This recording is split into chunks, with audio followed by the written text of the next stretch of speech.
భారతదేశం ఒక చెత్త కుప్పల దేశం అని ఒక విదేశీయుడు నాతో అన్నప్పుడు నాలో కలిగిన పౌరుషానికి ప్రతీకగా ముక్కుడి దేవతల్ని నమ్ముతూ చుట్టూ పరిసరాలు ఎంత పరిశుభ్రంగా ఉంటే మన ఆత్మలు అంత స్వచ్ఛంగా ఉంటాయని వాళ్ళు చెప్పిన కనీస సత్యంను గుర్తించని భారతీయుల బలహీన సంస్కారానికి నమస్కారం పెట్టి భారతదేశాన్ని ఒక స్వచ్ఛ భారత్గా తీర్చిదిద్దానని నా ఆత్మసాక్షిగా నిర్ణయం తీసుకున్నాను. భారత జనం కోసం మన ప్రాణాన్ని నిల్లుబెట్టి విదేశీయుల మీదకి వదిలితే భారతీయుల పౌరుషం వాళ్ళ గుండెల్లో పాతుకోవాలి.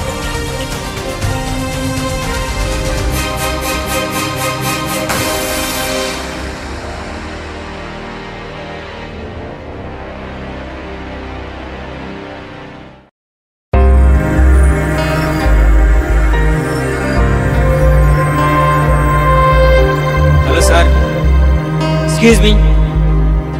హలో బ్రదర్, ఒకసారి అందరు ఇటు చూడండి. మన సార్ ఏం చేస్తున్నాడు? అందరి ముందు చెప్తున్నందుకు క్షమించండి, కానీ మీరు చేస్తున్న తప్పు. రోజు కొన్ని వేల మంది రోగాలతో హాస్పిటల్ చుట్టూ తిరుగుతూ కొన్ని లక్షలు తగలబెట్టడానికి గల బేసిక్ రీజన్ ఇలా ఎక్కడ పడితే అక్కడ చెత్త పడేయడం అనేది గుర్తించండి. చెత్త వేయడం వల్ల మాకే కాదు, మీకు కూడా నష్టమే. అంకుల్, ముందుకెళ్తే డస్ట్బిన్ ఉంది, అక్కడ పడేయచ్చు కదా. రోగం వస్తే తెలుస్తుంది. ఇప్పుడు 2 నిమిషాలు కాదు, అప్పుడు 2 నెలలు వేస్ట్ అయిపోతాయి.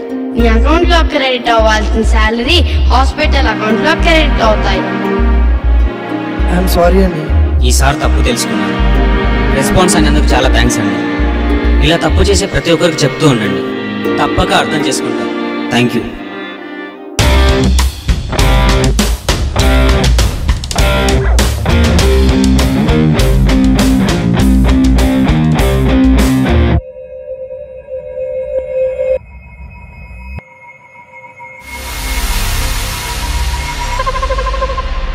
Hello, excuse me.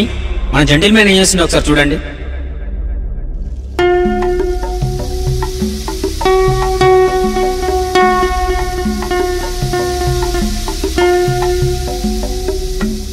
Hello sir,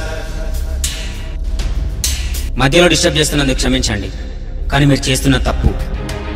government కొన్ని 100 కోట్లు ఖర్చు పెట్టి పేపర్లోను, టీవీలోను, థియేటర్లోను రోజు కొన్ని 100 సార్లు చెప్తుంటారు కదా. ఏ ఒక్కసారి వాళ్ళు మన కోసమే చెప్తున్నారు. బాధ్యతగా ఉండాలనిపించదా? ఇంకా ఎలా చేస్తే మారుతారండి మీరు? ఏం చేస్తే మీకు కామన్ సెన్స్ వస్తుంది చెప్పండి. I'm sorry. మీరందరూ అలా నీచంగా చూడకండి. ఇతను టెర్రరిస్ట్ కాదు. ఈసారి తప్పు తెలుసుకున్నారు, నెక్స్ట్ టైం ఆ తప్పు చేయరు. ఇలా తప్పు చేస్తున్న ప్రతి ఒక్కరికి చెప్తూ ఉండండి, తప్పక అర్థం చేసుకుంటారు. థ్యాంక్ యూ అండి.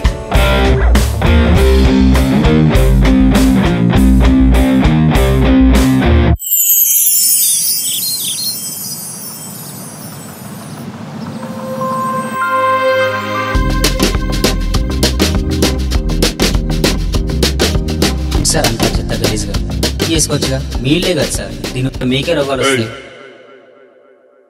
చేసుకోను, నా ఇష్టం. ఏం చేస్తావు? అంటే క్లీన్ చేసుకుంటే మీకే మంచిది కదా సార్. ఎవరు నువ్వు? నేనెవరో తెలుసా? పిచ్చి కూతలకు వస్తున్నాడు, చెత్తాను అక్కడ. Sorry sir, sorry sir. Okay sir. కోసి కారం పెట్టేస్తా. నా ఇల్లు నా ఇష్టం. ఎవడేం చేస్తాడు? ఎవడేమైపోతే నాకేంటి?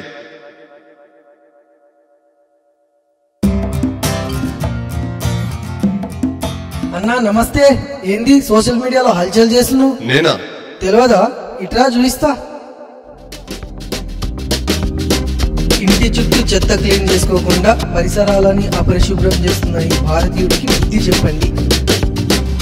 నువ్వు చేసిన పనికి 1 lakh dislikes, 50K shares, 25K comments, అన్ని బండబూతులే. చెత్త క్లీన్ చేసుకోవచ్చు కదరా చెత్త నాయలా.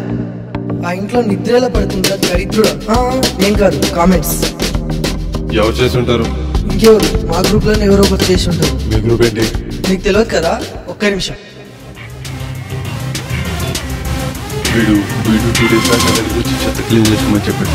ఖచ్చితంగా వీడియో చేస్తుంటాడు. అబ్బా ఆగండి, ముందు చెప్పేది నాని. ఎందుకు ఆశపడుతున్నావు? వీడి పేరు దత్తు. వీడు వాడి చుట్టూ ఉన్న ఫ్రెండ్స్ తో కలిసి ఫేస్బుక్, వాట్సాప్లలో జనం కోసం మనం అనే గ్రూప్ ని క్రియేట్ చేసింది. జనం కోసం మనం అంటే దేశం కోసం మనం అన్నట్టు. ఇంకా సింపుల్ గా చెప్పాలంటే మన కోసం మనం అన్నట్టు. ఈ గ్రూప్ ముఖ్య ఉద్దేశం పరిసరాలని అపరిశుభ్రం చేయడం అనే భారతీయుడి బ్యాడ్ హ్యాబిట్ కి బుద్ధి చెప్పి సమాజంలో మార్పును తీసుకురావడం. ఎవరైనా పరిసరాలని అపరిశుభ్రం చేస్తూ ఈ గ్రూప్ మెంబర్స్ వల్ల కంట్లో కనబడితే అందరి ముందు బుద్ధి చెప్తారు. ఇక్కడ 2 పాయింట్స్ ఉన్నాయి. ఫస్ట్ పాయింట్, తన తప్పు తెలుసుకొని మారిపోతే క్షమించేస్తారు. గ్రూప్ లో జాయిన్ అవ్వమని సజెషన్ ఇస్తారు. జాయిన్ అవ్వచ్చు, అవ్వకపోవచ్చు, వాళ్ళ ఇష్టం. అలానే నాకు బుద్ధి చెప్పారు, గ్రూప్ లో జాయిన్ అయ్యా, బుద్ధిమంతులయ్యా. సెకండ్ పాయింట్, తప్పు చేస్తూ కూడా చేస్తాం మా ఇష్టం అని పిచ్చి కూతలు కూస్తే ఏం చేయాలి? సైలెంట్ గా ఫొటోస్ తీసి నెట్లో హల్చల్ చేసి, ఇలాంటి ఒక్కరికే కాదన్నా, ఎక్కడ పడితే అక్కడ యూరిన్ చేసినా, జిహెచ్ఎంసీ వాళ్ళు చెత్త క్లీన్ చేయకున్నా, ఫ్యాక్టరీల చుట్టూ వ్యర్థ పదార్థాలున్నా, ఇలా మనుషుల్ని గవర్నమెంట్ ఎవరిని వదలదు. సోషల్ మీడియా ద్వారా బుద్ధిని జ్ఞానాన్ని ప్రసాదిస్తుంది.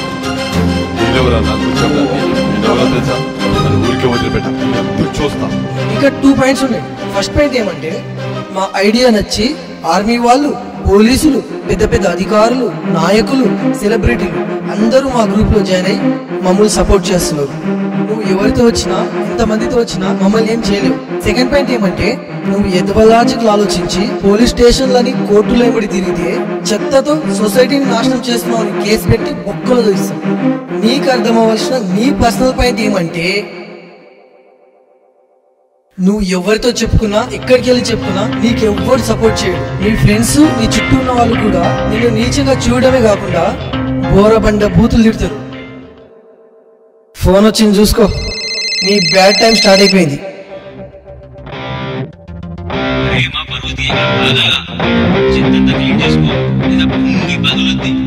అరే పిల్లలతో కాపురం చేయాలి.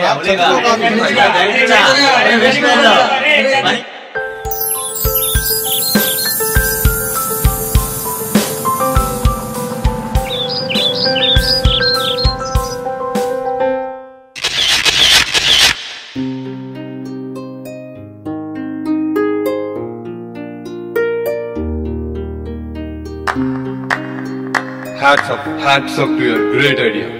ఎవరైనా పరిసరాలను అపరిశుభ్రం చేయాలంటే చుట్టూ ఉన్నవారు ఎవరైనా తిడతారేమో అని భయపడాలి.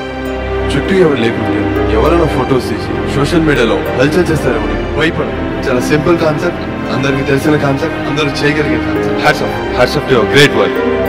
ఇది నేను ఒక్కనే చేస్తున్నాను కాదు, జనం కోసం మనందరం చేస్తున్నాం. ఒక్క నిమిషం, మీ పిక్ తీసి మా గ్రూప్ లో పెట్టాలి. మీరు చేంజ్ అయినందుకు మా గ్రూప్ తరపు నుంచి మీకు అప్రిషియేషన్ కూడా ఉంటుంది. Wow, super. నాకు ఆఫీస్ రెడీ కూడా ఉందా? నేను మీ గ్రూప్ లో జాయిన్ అవుతాను. రండి, భారత్ ని స్వచ్ఛ భారత్ చేద్దాం.